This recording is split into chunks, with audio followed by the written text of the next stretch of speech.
We have Daniel Zellhuber versus Francisco Prado.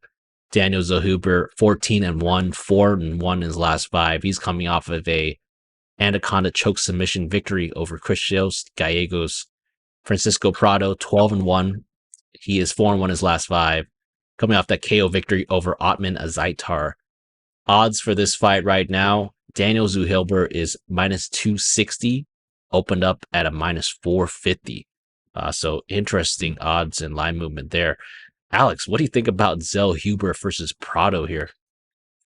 Yep. So for this fight, I don't know if I want to take any action just yet. There's a big reach advantage for Zellhuber, but I really didn't like how Zellhuber was getting touched up in his last fight against Christos Giagos. Now, Francisco Prado, he's way more tough. At only 21 years old, I know for a fact this dude has a pretty solid, rock solid chin.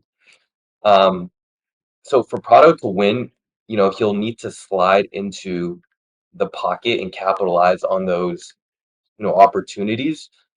Otherwise, I think Zellhuber likely just dances on him and pokes him down across 3 rounds.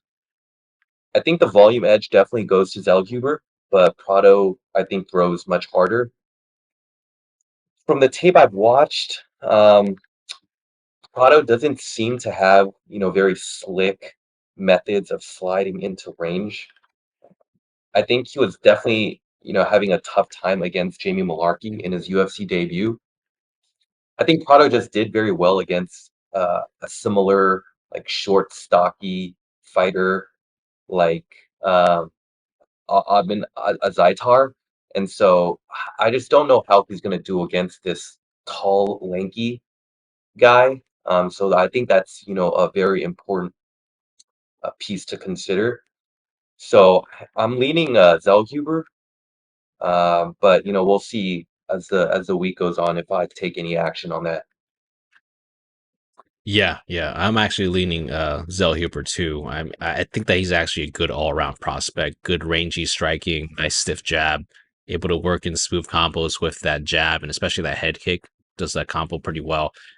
His grappling is just a really nice takedown defense. He has like a 94% takedown defense, and he's actually coming off a sub win, so he's showing signs of improvement in the grappling department from what I've seen.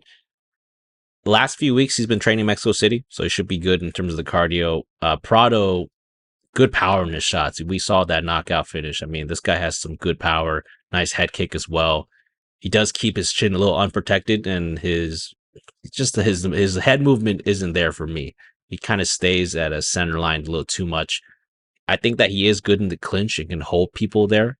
Um, his grappling, I mean, he's an okay grappler, but I think his cardio fades faster as he grapples.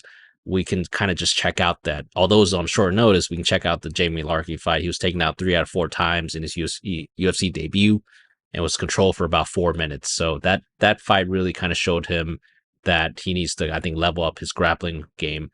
Now, Prado has been training Mexico and has been training at proper altitude levels, so he should be okay there. I do see this as a close fight. I think that Daniel, he does have one stinker in his record. He was pressured and backed up by Trey Ogden, of all people. And, Prado could implement a similar game plan, but I will lean towards Daniel winning via either submission or decision. But I'm staying away from this. I think that I just don't trust Zellhuber that much to actually kind of lay any kind of juice on him at this point.